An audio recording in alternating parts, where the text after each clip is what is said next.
के 7 ऐसे इत्तेफाक जिन्हें जानकर आप भी हैरान हो जाओगे। नंबर 1, ये कहानी है ब्रिटिश आर्मी के मेजर वाल्टर समरफोर्ड की, जो वर्ल्ड वार 1 के दौरान 1918 में जंग के मैदान में थे। तभी उनके ऊपर अचानक से बिजली गिर जाती है, जिससे उनके कमर के नीचे का हिस्सा पैरालाइज्ड हो जाता है। फिर 1924 में रिटायरमेंट के बाद एक नदी के किनारे मछली पकड़ते वक्त बिजली फिर से उनके शरीर पर आ गिरी और उनके शरीर का दाहिना हिस्सा भी पैरालाइज्ड हो गया। लेकिन 2 साल बाद इलाज से वो पूरी तरह ठीक हो गए, पर 4 साल बाद फिर से उनके ऊपर बिजली आ गिरी, जिससे उनका पूरा शरीर पैरालाइज्ड हो गया और कुछ ही दिनों में उनकी मृत्यु हो गई। लेकिन मौत के बाद भी बिजली ने उनका पीछा नहीं छोड़ा और 4 साल बाद बिजली उनके कब्र पर गिरी, जिससे उनकी कब्र भी नष्ट हो गई। नंबर 2, अमेरिका के एक famous writer Edgar Allan Poe ने अपनी एक book the narrative of Arthur Gordon Pym of Nantucket में एक फिक्शनल स्टोरी लिखी थी, जिसमें उन्होंने 4 नाविकों के बारे में जिक्र किया है, जो समुद्र में भयंकर तूफान के बाद रास्ता भटक जाते हैं और खाना खत्म होने के बाद 3 दोस्त मिलकर चौथे व्यक्ति को मारकर खा जाते हैं, जिसका नाम रिचर्ड पार्कर था। लेकिन आपको जानकर हैरानी होगी कि 46 साल बाद 1884 में 4 नाविक समुद्री सफर के दौरान रास्ता भटक गए और भूख की वजह से उन्होंने अपने ही एक आदमी को मारकर खा लिया। इसमें सबसे बड़ी हैरानी की बात ये थी कि उस व्यक्ति का नाम भी रिचर्ड पार्कर था। नंबर 3, नेपोलियन और एडोल्फ हिटलर दोनों ही अपने समय में सबसे क्रूर शासक थे, जिनके शासन काल में करोड़ों लोगों ने अपनी जान गंवाई थी। लेकिन इन दोनों के बीच कई समान समय के संयोग हैं, जैसे दोनों का ही जन्म जहां पर उन्होंने शासन किया वहां पर नहीं बल्कि किसी और देश में हुआ था। साथ ही जब नेपोलियन के हाथ सत्ता आई, उसके ठीक 129 साल बाद हिटलर के हाथ में सत्ता आई। जब नेपोलियन ने सोवियत के खिलाफ युद्ध की शुरुआत की, उसके ठीक 129 साल बाद हिटलर ने भी सोवियत के खिलाफ युद्ध की शुरुआत की थी। और तो और जब नेपोलियन सोवियत के खिलाफ युद्ध हार गया, उसके ठीक 129 साल बाद हिटलर भी सोवियत के खिलाफ युद्ध हार गया था।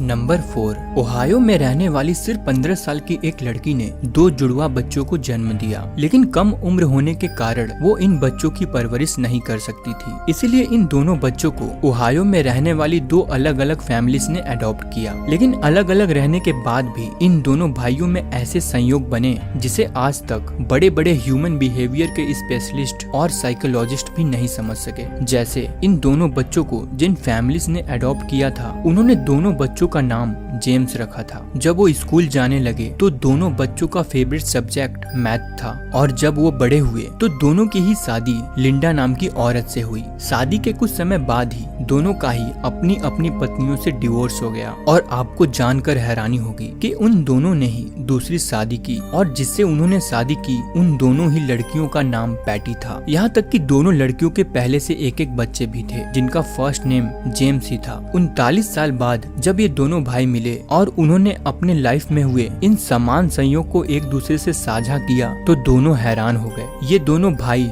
लगभग एक जैसी नौकरी करते थे, साथ ही दोनों एक ही ब्रांड की शराब और सिगरेट पीते थे। क्या इतनी सारी समानताएं मात्र एक संयोग था, या कुछ और जिसे समझ पाना नामुमकिन है?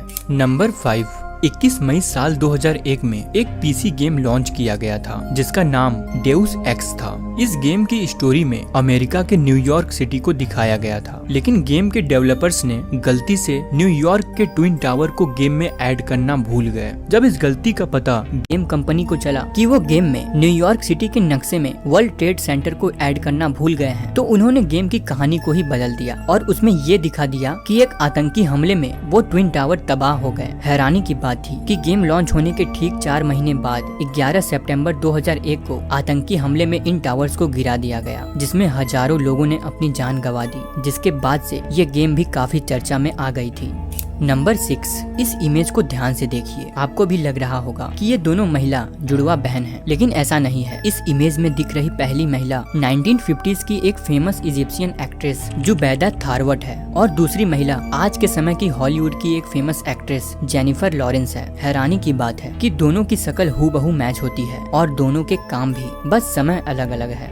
नंबर 7, ये स्टोरी यूगोस्लाविया में रहने वाले फ्रैंक सैलेक नाम के एक व्यक्ति की है, जिन्हें दुनिया का सबसे लकी मैन भी कहा जाता है, क्योंकि इनकी जिंदगी में कई ऐसी घटनाएं हुई हैं जिस पर यकीन करना काफी मुश्किल है। जैसे साल 1962 में सैलेक ट्रेन से कहीं जा रहे थे, लेकिन ट्रेन दुर्घटनाग्रस्त होकर नदी में गिर जाती है, जिसमें 17 लोगों की जान चली जाती है। लेकिन सैलेक इस दुर्घटना में बच जाते हैं। उनका एक हाथ टूटने के बाद भी वो नदी से तैरकर बाहर निकल जाते हैं। इसके एक साल बाद 1963 में सैलेक प्लेन से ट्रेवल कर रहे थे और वो प्लेन भी दुर्घटनाग्रस्त हो जाता है। लेकिन सैलेक की जब आंख खुली तो वो हॉस्पिटल में थे, क्योंकि हादसे के वक्त वो प्लेन से बाहर उड़कर घास के ढेर पर गिर गए थे। फिर साल 1966 में वो बस में सफर कर रहे थे और उस बस का भी एक्सीडेंट हो जाता है, जिसमें 4 लोगों की मौत हो जाती है। लेकिन सैलेक फिर से बच जाते हैं। इसके बाद 1970 में वो अपनी कार लेकर कहीं जा रहे थे, जिसमें अचानक आग लग जाती है और उनकी कार ब्लास्ट हो जाती है। लेकिन ब्लास्ट से ठीक पहले वो अपनी कार से निकल जाते हैं और इस हादसे में भी वो बच जाते हैं। ऐसे ही 1995 में वो फिर से एक बस दुर्घटना में बच जाते हैं और 1996 में सैलेक एक ट्रक दुर्घटना में भी बच जाते हैं। और इतना ही नहीं, साल 2003 में उन्होंने पहली बार लॉटरी की टिकट खरीदी और पहली ही बार में वो 1 मिलियन रुपए जीत जाते हैं। इसीलिए उन्हें दुनिया का सबसे लकी मैन कहा जाता है। हालांकि कुछ लोग उन्हें अनलकी भी कहते हैं, क्योंकि उनके साथ कई हादसे हुए थे। वैसे आप उन्हें क्या कहना पसंद करेंगे, हमें कमेंट बॉक्स में कमेंट कर जरूर बताएं। और अगर आपको हमारी ये वीडियो पसंद आई तो वीडियो को लाइक और चैनल को सब्सक्राइब करना ना भूलें। मिलते हैं नेक्स्ट वीडियो में। धन्यवाद।